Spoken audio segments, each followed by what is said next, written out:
Waalaikumsalam warahmatullahi wabarakatuh. Waalaikumsalam warahmatullahi wabarakatuh. Oke, kita masuk ke keamanan jaringan berikutnya. Untuk sesi kali ini kita akan masuk ke layer 3 dan layer 4 ya. Yaitu kita menggunakan keamanan layer 3 itu adalah network ya. Layer 4 itu adalah transport ya. Nah, umumnya layer 3 dan layer 4 itu perangkatnya atau sistem keamanannya menggunakan disebut dengan firewall. Firewall itu tembok api ya. Nah, kemudian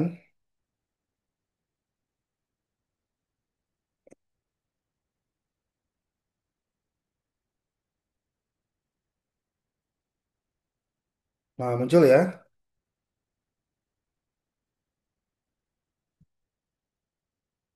Nah, sebagaimana teman-teman udah biasa mengenal ya istilah firewall itu artinya secara bahasa itu tembok api ya.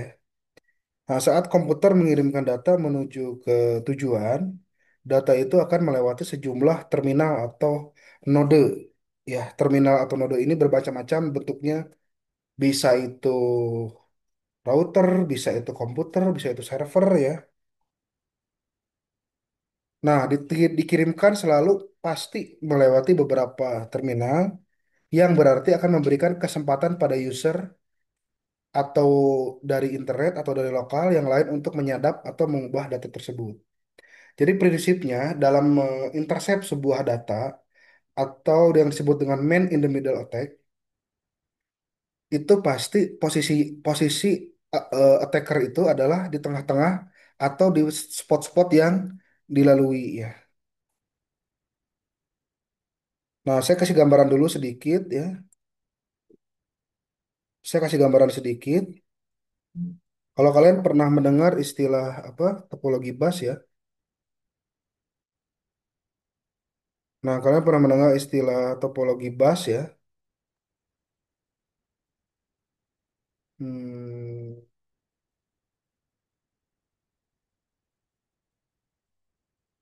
eh, eh.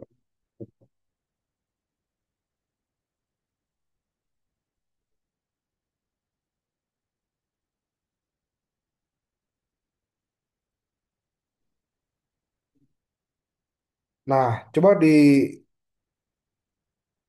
coba perhatikan gambar ini. Perhatikan PC nomor 2 yang sebelah kiri bawah ini. Ketika PC nomor 2 ini akan mengirimkan data ke PC nomor 4, ke nomor 5 ini ya. Yang 2 itu di kiri bawah, yang 5 itu di kanan bawah. Nah, dia pasti lewat mana jalurnya? Coba sambil didiktekan. Kemana dulu ngirim jalurnya? Ayo silahkan.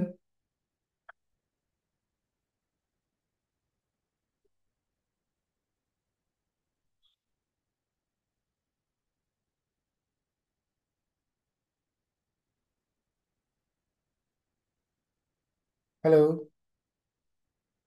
Ke switch 0 dulu, Pak. Susno terus. Terus ke router satu, Terus. ke switch satu, Terus. baru ke PC 5, ke PC 5. Oke. Yang termasuk layer 2 yang mana?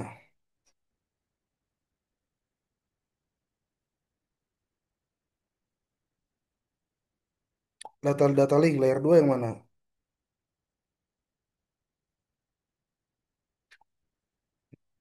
Yang layer 2 itu switch Router ya. satu bukan, Pak?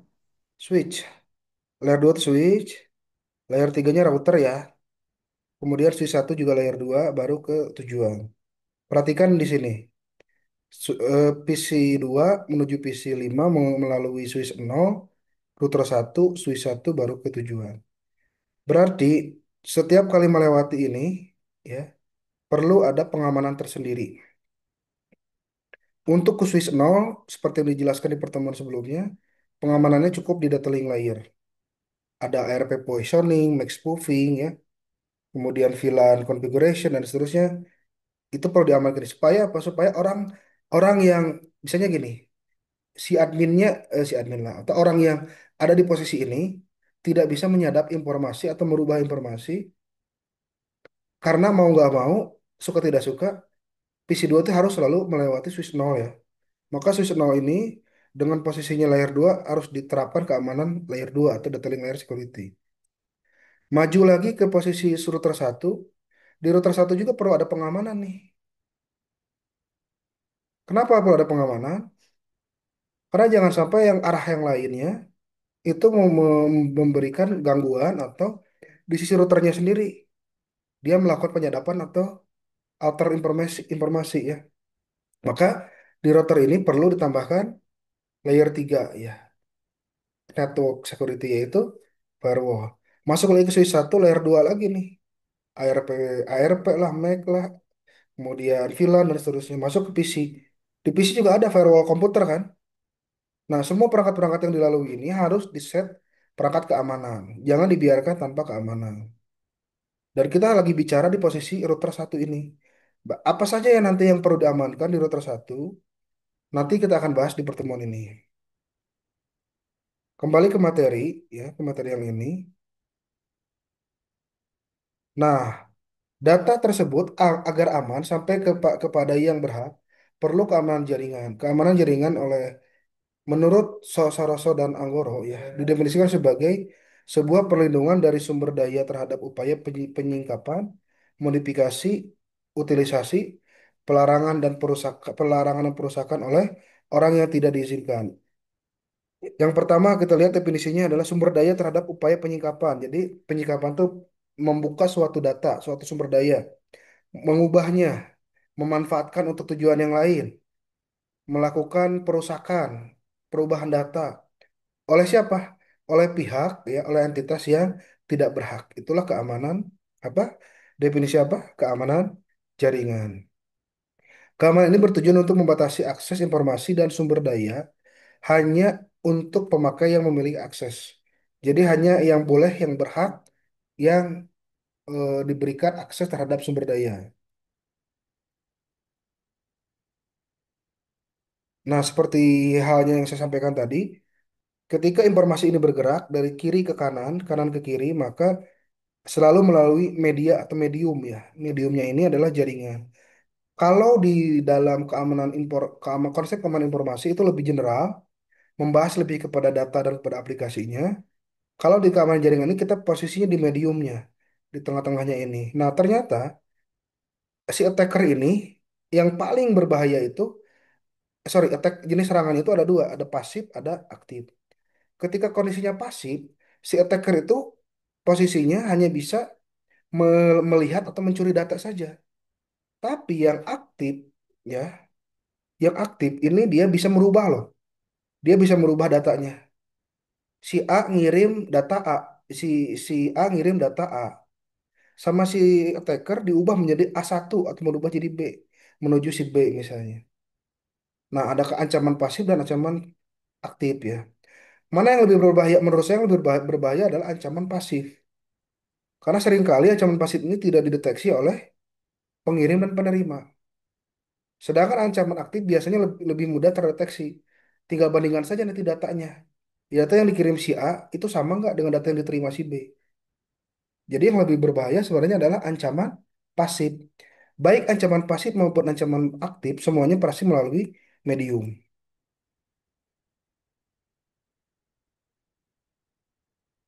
Nah, sekarang kita ke firewall, masuk ke intinya. Firewall adalah sebuah perangkat yang mengizinkan lalu lintas jaringan yang dianggap aman untuk melaluinya dan mencegah lalu lintas jaringan yang tidak aman. Jadi firewall ini kebanyakan itu di jaringan. Tetapi dalam bahasa dagang, dalam bahasa marketing, seringkali firewall itu ada berbagai macam penyebutan. Ada Windows Firewall, ya padahal itu pengamanan komputer. Ada Windows Defender, ada All-in-One Security, ada apa, dan seterusnya. Fokus kepada objeknya. Yang diamankan apa? Jaringan. Di layer 3 layer 4. Maka itu disebut dengan firewall. Menurut Purbo dan Wiharjitno, firewall sebagai suatu kombinasi dari perangkat lunak dan perangkat keras yang didesain untuk memeriksa aliran trafik jaringan atau permintaan layanan. Jadi di dalam trafik jaringan ini kita kan harus jadi ketika ketika melewati layer 3, jaringan itu sudah mengenali IP ya. Di layer 3 jaringan sudah mengenali IP. IP kamu berapa? IP saya 1.10, IP Anda 1.11. Ternyata firewall membuat sebuah aturan, sebuah rule yang boleh lewat ke dalam jaringan itu hanya IP 1.10. Maka dari itu, orang yang mempunyai IP 1.11 tidak boleh lewat. Itu salah satu bukti pemblokiran, pembatasan keamanan di layer 3. Kemudian timbul permasalahan lanjutan. Selain IP, apalagi yang bisa dilakukan diblok oleh firewall? Yang bisa diblok oleh firewall adalah service, ya. Service. Apa itu service? Service itu layanan. Layanan itu berada di layar 4. Sayangnya layanan itu tidak di layar 3 tapi di layar 4. Saya kasih contoh. Nah, coba perhatikan URL ini. Perhatikan URL ini.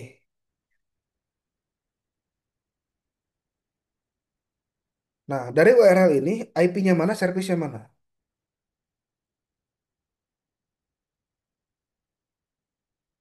Silakan dijawab. Mana yang disebut dengan IP, mana yang disebut dengan service?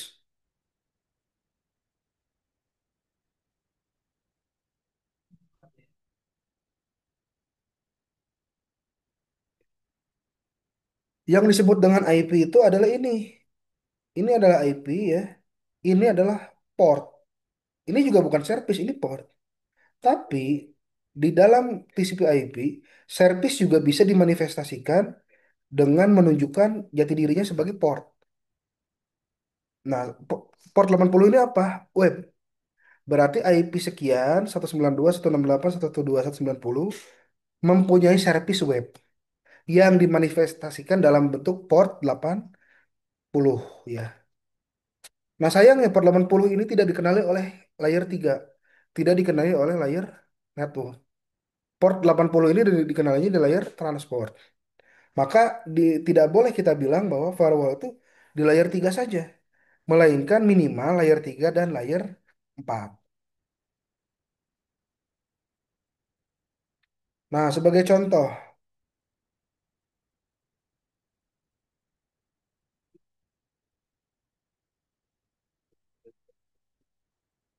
perhatikan di sini.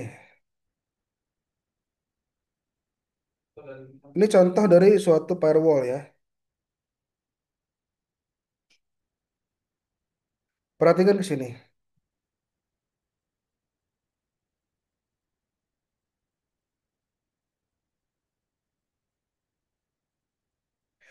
Perhatikan sini.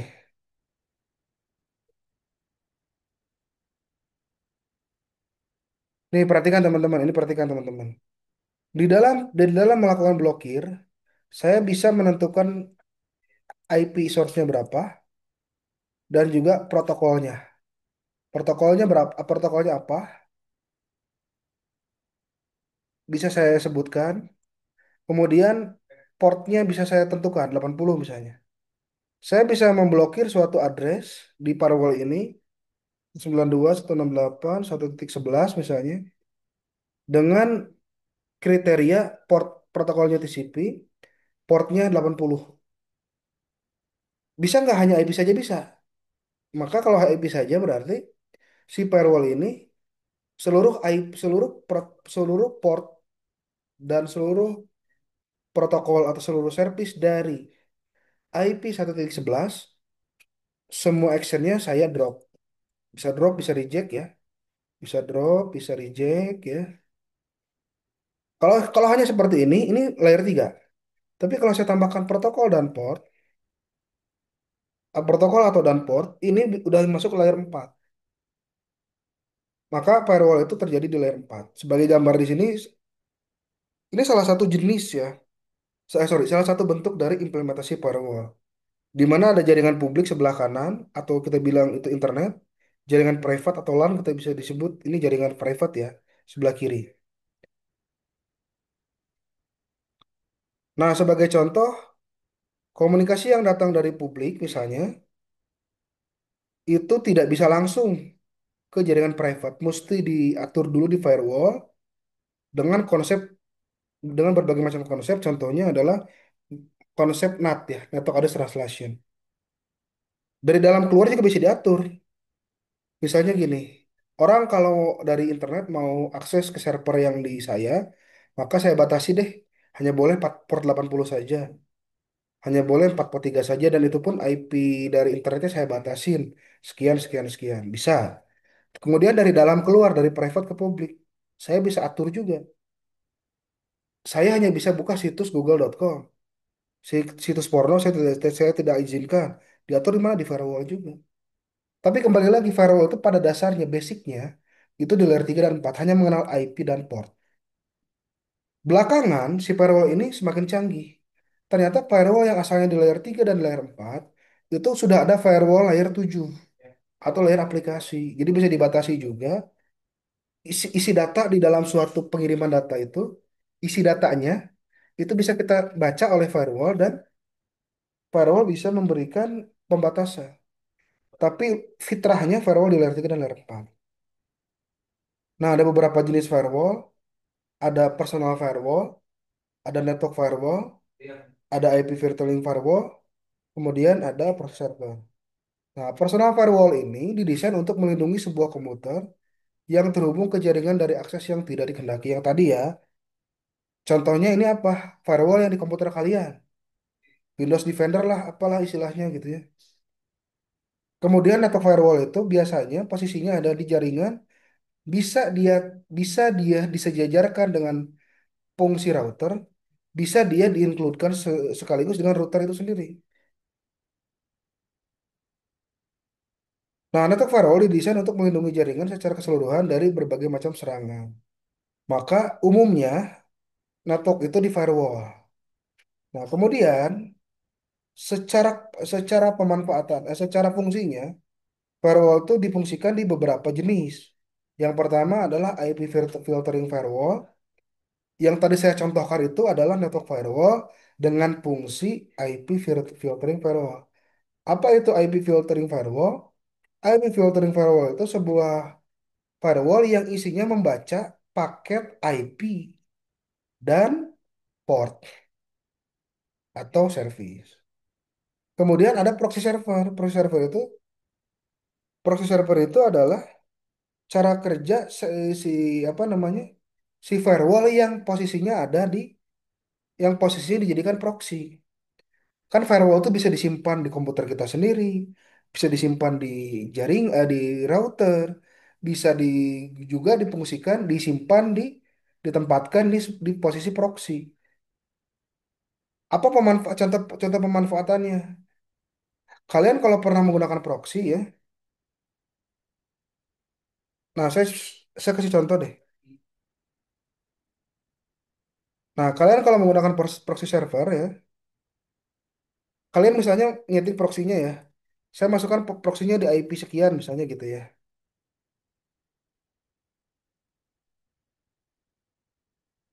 Misalnya ini, proxy itu umumnya portnya 3128.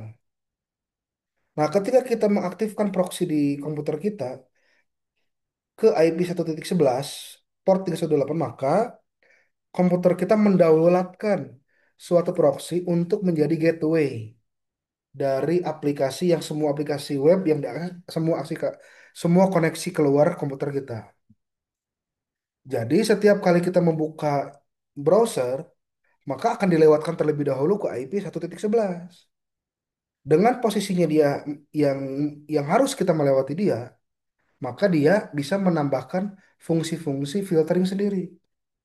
Umumnya, proxy firewall yang ditempatkan di proxy server itu untuk memblokir situs-situs atau URL-URL atau konten-konten yang biasa diakses via browser atau via internet.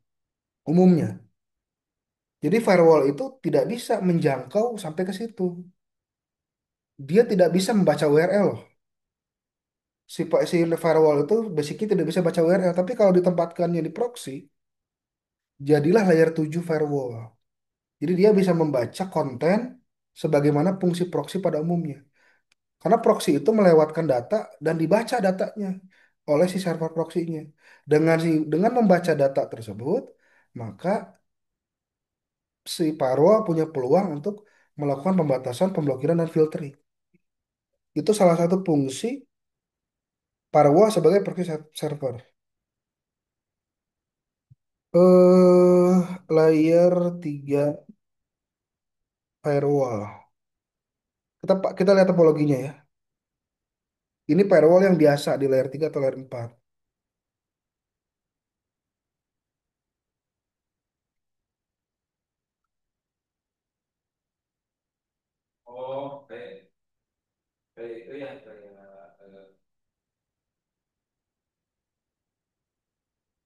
Nih, coba perhatikan ya. Nah, ini perhatikan, perhatikan di sini semua teman-teman. Nih, oh ini terlalu kompleks, terlalu kompleks. Jangan ini contoh. Cari yang lebih simpel. Nah, inilah ya.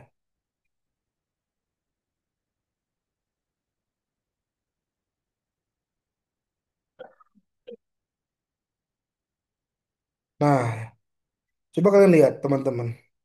Posisinya layer 3 firewall itu bisa jadi router itu sendiri, bisa jadi menggantikan router itu sendiri, atau diincludekan di dalam router.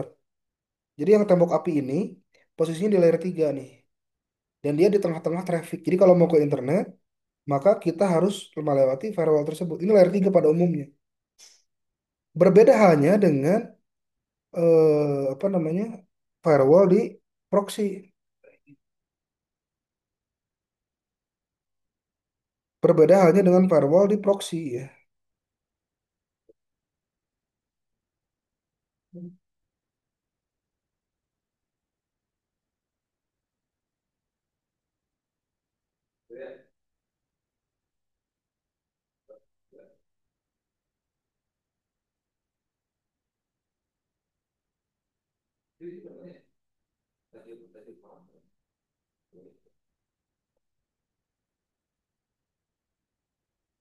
Nah, kalian kalian teman-teman perhatikan di sini, perhatikan di sini, perhatikan di sini.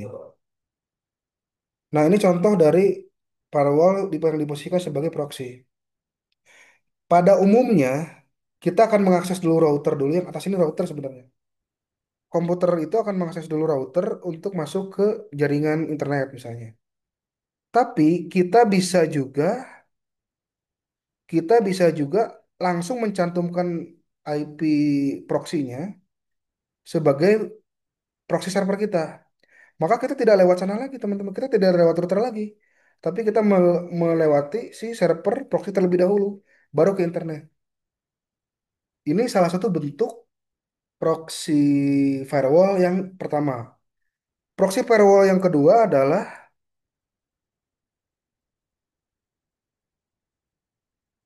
proxy firewall yang kedua adalah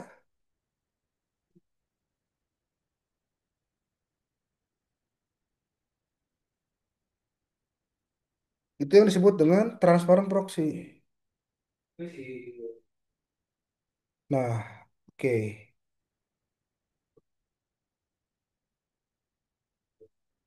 Gimana yang lihatnya?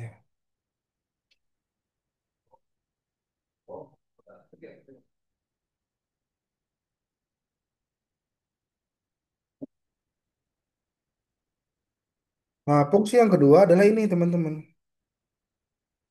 Nah, sebenarnya posisi kita ini kan server ya, kita server ya. Nah, server itu ketika mau akses ke internet akan lewat dulu router dulu. Ini kebetulan routernya mikrotik. Sorry, sorry, kebalik. Kliennya yang bawah. Si klien ketika akan mengakses internet, umumnya kan ke kiri dulu ya, ke kiri langsung ya.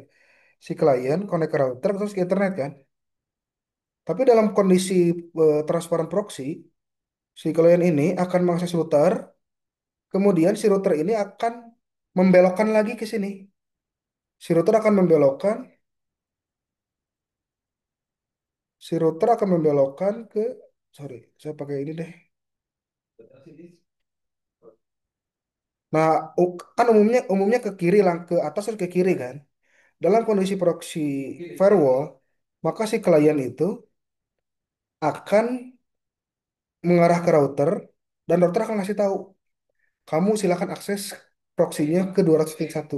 Maka si router akan membelokkan ke, jadi gini, dari sini ke sini, tetap ke router dulu. Nah, si router akan mengarahkan ke 201, ke 200.2 ya. sebagai proxy servernya.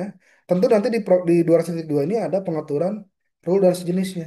Dari 202 barulah ke internet.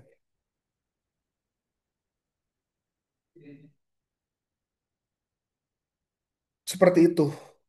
Ini fungsi proxy yang kedua atau transparent proxy.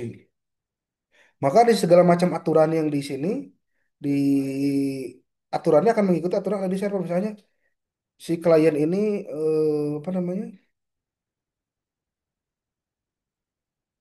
Si klien ini akan membuka situs porno misalnya. Ternyata di server ini ada aturan situs porno A, B, C, D, E, F, G itu tidak boleh diakses. Maka si klien ini apabila di routernya menyeting proxy seperti ini, maka dia tidak akan bisa membuka situs tersebut. Karena posisinya mau tidak mau, semua traffic itu akan dibelokkan terlebih dahulu ke posisi proxy server. Aturan yang berlaku adalah aturan yang ada di proxy server. Seperti itu. Oke, bisa dipahami ya.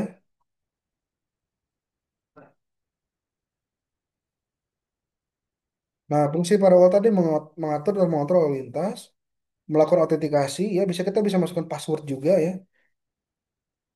Kemudian mencatat semua kejadian dan melaporkan kepada administrator. Nah, kemudian firewall harus dapat mengatur dan mengontrol lalu lintas jaringan yang diizinkan untuk mengakses jaringan private atau komputer yang dilindungi oleh firewall. Salah satu caranya adalah melakukan inspeksi paket, karena paket itu terjadinya di layer 4 ya. Maka saya bilang sekali lagi, firewall itu tidak cukup di layer 3 saja, minimal firewall itu ada di layer 3 dan layer 4. Karena dia punya fungsi, nah inspeksi paket ini, karena inspeksi paket ini ya hanya terjadi di layer 4. Ini di layer 4. Ini di layer 4. Koneksi dan keadaan koneksi itu layer 3. Stateful packet inspection itu layer 4. Autentikasi dan terhadap akses itu ini layer 4. Oke, saya lanjutkan.